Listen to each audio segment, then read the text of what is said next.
Hi, I'm Jesper Pedersen from Qt. This is the Programming with QML video series. We've got quite a few videos behind us already, and today we're going to talk about a very important element. It's an element that you can easily miss if you're just trying to learn QML by yourself, because it doesn't really do anything to your user interface, except that it makes it much faster. Imagine that you were creating a regular Qt widget application. And you had 100 dialogs for configuring all kinds of different things in your widget application. If I suggested to you that you created all of those 100 dialogue up front before you showed your main window, you would likely tell me that you would sell me something not so nice. So why can I not tell you that you are like raving mad if you create all your QML scenes up front? You might not be raving mad, but you might miss out information about the loader element.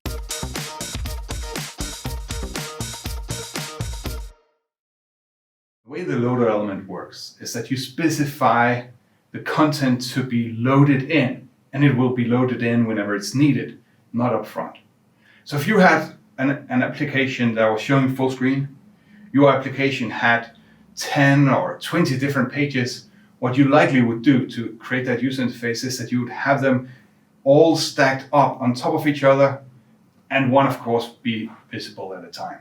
And when you would transition to a new page, the simplest way of transitioning would just be take that page you want to transition to and give it a set value that was above all the other pages, and then you would see that one. But those 19 pages that sit underneath the topmost one, you wouldn't see them. So there's no reason to actually instantiate. Let's see in code what it looks like. The first way of using a loader, I have two ways of using a loader. The first way of using a loader is to specify a source as a string. So I got my loader here, I give it an ID for just because it's nice when you read the user interface later on that it has an ID. My loader will actually take place of the content that I load later on. So the content that I load later on will be a child element of the loader. It will be anchored to all of around the loader element, or fill the loader element really.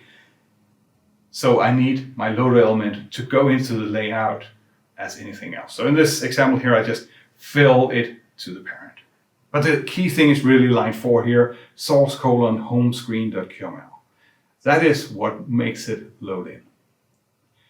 The code as it stands now is not really helping us anything at all, because it will load it in right away. But if I wrote active::false, then it wouldn't load in things. And further, the string that I have for source here could be changed on the fly to be something else. And when that string changes, the previously loaded element would be unloaded. That's one way of using the loader. The other way of using the loader is this way down here. To understand the difference between those two ways, you need to understand what happens whenever the QML engine sees a QML file. It does two things. The first thing it does is to actually parse the file. Like in the good old days with Lex and Bison, or whatever your compiler parsers was called. It will read letters by letters. It will read up here and say LOADER. Oh, that's loader. Okay, then it will read the next thing. So that's just reading the tokens of this file.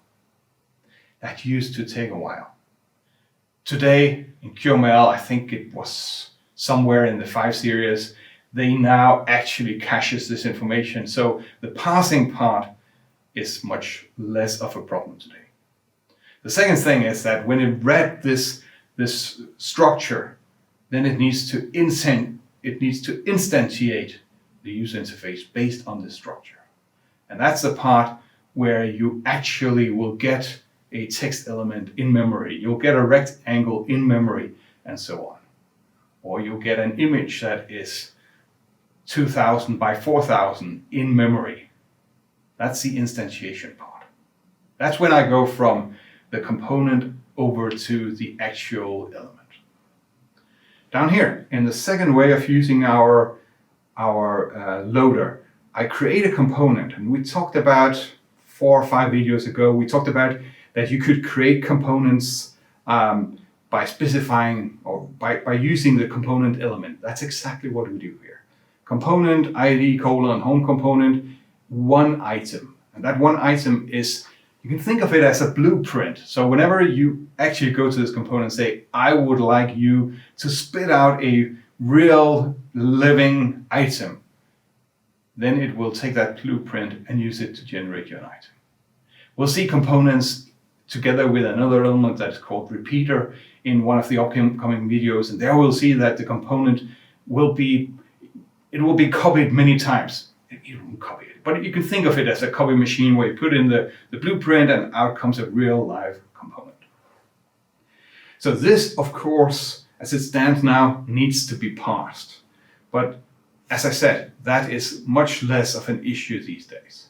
And down here we have the loader, and instead of saying source : it says source component : and then the name of that ID that I gave it up here. So I specify the component. Whenever the loader needs to instantiate, it will go take that blueprint from the component and generate a real live item. As I said, if you are using the loader with source and you change the binding, or if you change the value of source, then what it was before will be unloaded. So in this setup here, I will load the home screen into my loader, but as soon as visible turns false, it will change the source to be the empty string, which means unload home screen.qml. I can do it a bit more generic. I can use the active element or the active property here. So I have a source component here, or I could have source : home screen.qml. That's not the key thing here, but I have one way or the other here, and then active property that is bound to the visible property. Whenever the visible property changes, the active property will change with it, and if it changes to false, that will unload the existing component.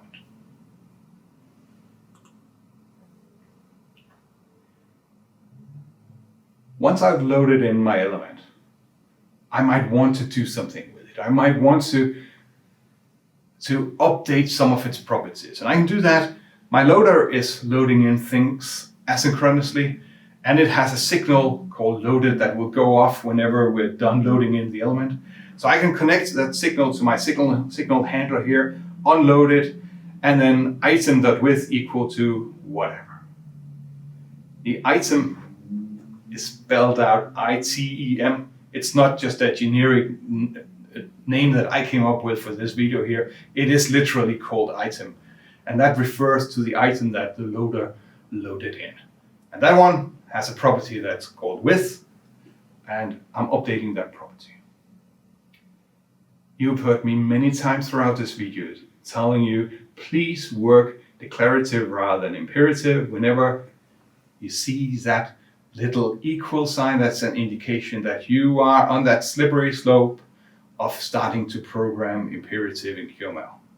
And that's exactly what we do here. Here is some JavaScript code. It's imperative programming, so can we do this in another way?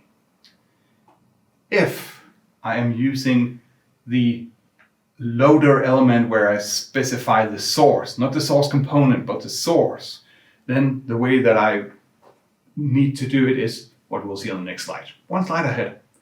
Here is what I would like to do if I had a line edit. Line edit with : blah blah, unreturn pressed, some code that would be executed. I would like to write that on the loader, but I can't. You'll see that I actually can do something like that where I assign to properties that the element itself doesn't have, but what it is referring to does have. But unfortunately, whoever implemented the loader element didn't think that through, so instead I need to do it slightly different. Again, we're talking about when I use the loader element with source, not when I use it with source component.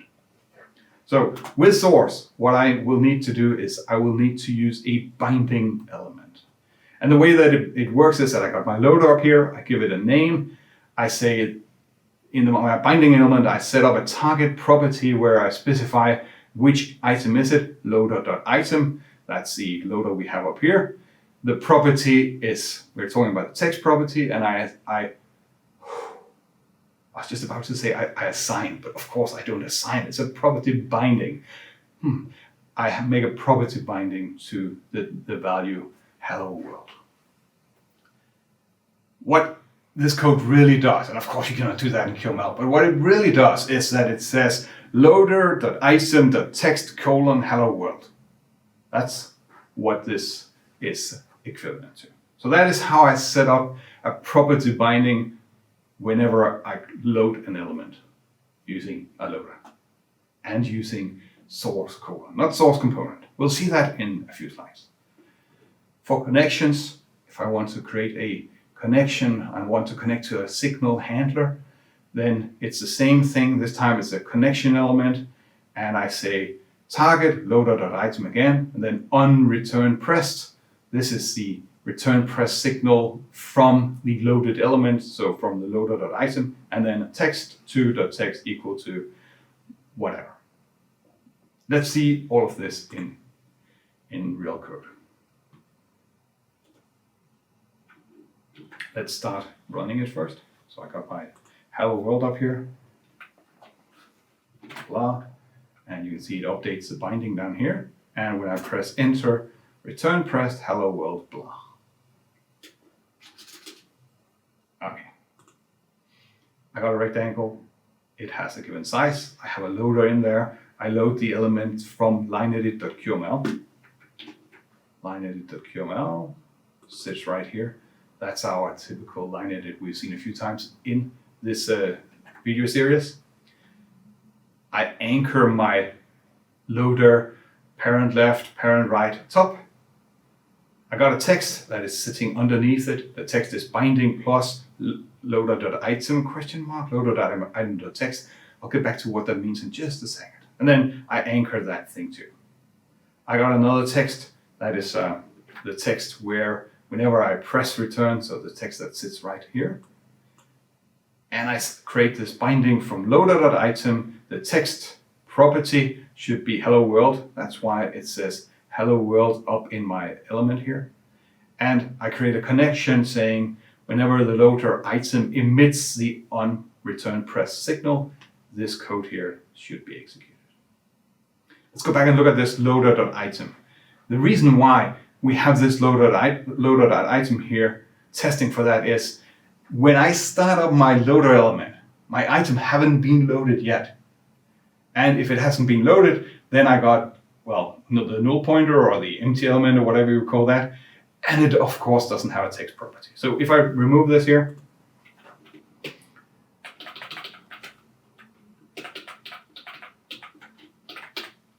and I run it again, on standard output, you will see that it complains not. I know why it doesn't complain. It doesn't complain because by default, it will load it in right away synchronously, but I can actually force my loader to be asynchronously. So if I say asynchronous true, and I run it again, now you'll see that it complains.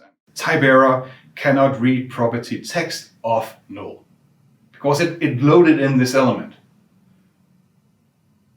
or load in the element asynchronously. But right away, I get down to my line. Where is it again? I go down to, where was it? There it was. I get to this line where without the test for whether the loader element is, then it will try on the null to read the text. So you'll see that spread out through your loader code. Loader.item, if it exists, then the binding is, or the text binding here is loader.item.text. Otherwise, it's just the empty string. Let me try and load this example here up in gamma ray. Of course, there's one thing we need to understand about the loader element, namely that the element that it loads will be a child of the loader element itself. So if you look here, here is my loader, And here is the line edit that I loaded in.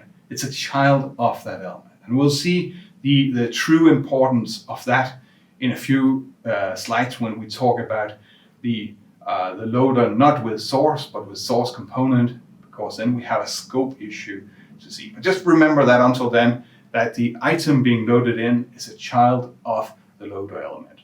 And the loader element will anchor that child inside itself. So it will do anchor.fill on that child so that it has exactly the same size as the loader element.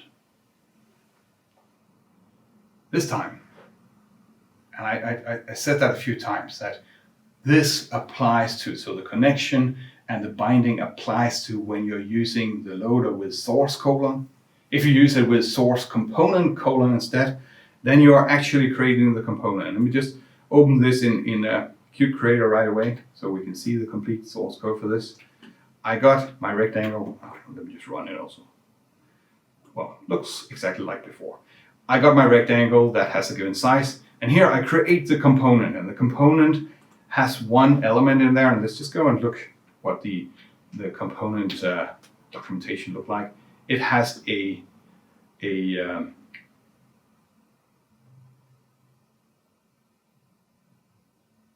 okay. Oh well, I expected to see it. The documentation didn't tell me. Anyway, the component here has a delegate, and that delegate is exactly the element that I create here. So my line edit is the one that will be instantiated whenever I ask this component to spit out a live element. But the beautiful thing about using the component down here with my loader and saying source component is that this line edit up here, it can already have a property binding on the text.